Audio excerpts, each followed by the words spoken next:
বন্ধুরা, কেমন আছো সবাই? আশা করি সবাই খুব ভালো আছো। ফ্লেভারস অফ এসজি কিচেনে তোমাদের সবাইকে স্বাগত। আজ আবারও একটা নতুন রেসিপির সাথে হাজির হয়ে গেলাম। আজ তোমাদের সাথে একদম অন্য ধরনের একটা ওলের রেসিপি শেয়ার করব। প্রথমেই একটা কড়া গরম করে তাতে দিয়ে দিলাম 2 টেবিল চামচ মতন সর্ষের তেল। তেলটাকে খুব ভালো করে গরম করে নিয়েছি। এবার এখানে দিয়ে দিলাম হাফ সেদ্ধ করা আলু আর ওল। এখানে কিন্তু আমি ওলটাকে খুব বেশি সেদ্ধ করিনি। ওল খুব বেশি সেদ্ধ হলে এই রেসিপিটা কিন্তু খেতে ভালো লাগবে না, তাই 50% মতন আলু আর ওলটাকে সেদ্ধ করে নিয়েছি। এবার নাড়াচাড়া করে আলু আর ওলটাকে একটু লালচে হয়ে আসা পর্যন্ত ভেজে নেব।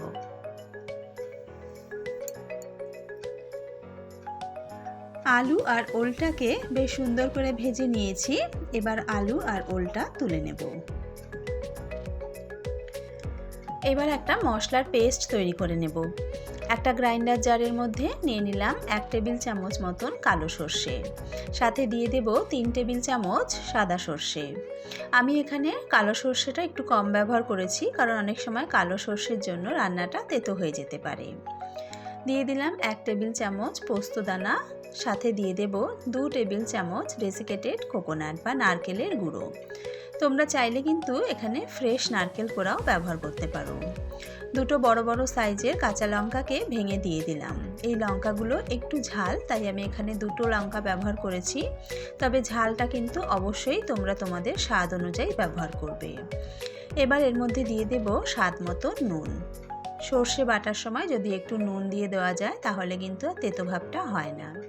জল ছাড়া আগে সমস্ত মশলাগুলোকে শুকনো গ্রাইন্ড করে নিলাম, তারপর তাতে পরিমাণ মতো জল দিয়ে একটা স্মুথ পেস্ট বানিয়ে রাখলাম। এবার কড়াতে দিয়ে দিলাম 3 টেবিল চামচ মতন সর্ষের তেল। তেলটা গরম হয়ে গেলে ফোড়নের জন্য দিয়ে দিলাম দুটো শুকনো লঙ্কা আর হাফ চা চামচ মতন কালো জিরে। শুকনো লঙ্কা আর কালো জিরেটাকে নাড়াচাড়া করে ভেজে নেব। যখন শুকনো লঙ্কার একটা সুন্দর গন্ধ বেরোতে শুরু করবে তখন বাটা মশলাটা দিয়ে দেব। সামান্য একটু জল দিয়ে মিক্সারের বাটিটা ধুয়ে দিলাম, কারণ গায়ে অনেকটা পরিমাণে মশলা লেগেছিল।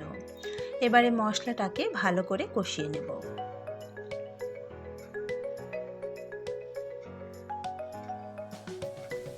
খুব সামান্য পরিমাণে একটু হলুদ গুঁড়ো দিয়ে দিলাম।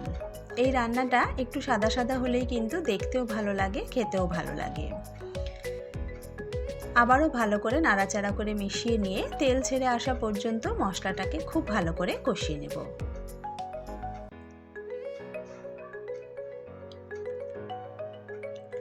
মশলাটা কিন্তু বেশ সুন্দরভাবে কষা হয়ে আসছে। দেখো মশলাটা কড়ার গা ছেড়ে ছেড়ে বেরিয়ে আসছে।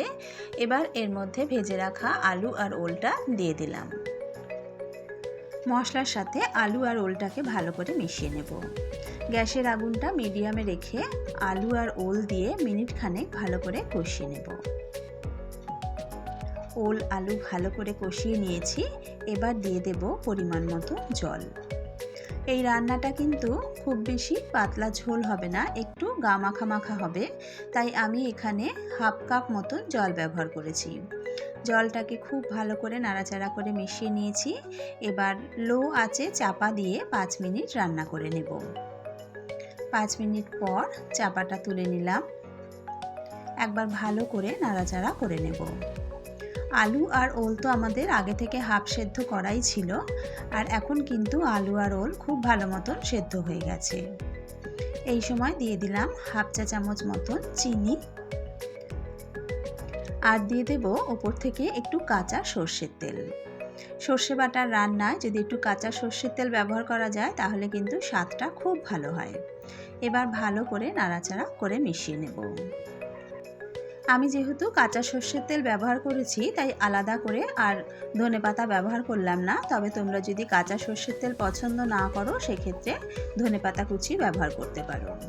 তৈরি হয়ে গেল ওলের একটা দারুণ টেস্টি রেসিপি। গরম গরম ভাতের সাথে এই ওলের তরকারিটা খেতে কিন্তু দুর্দান্ত লাগে।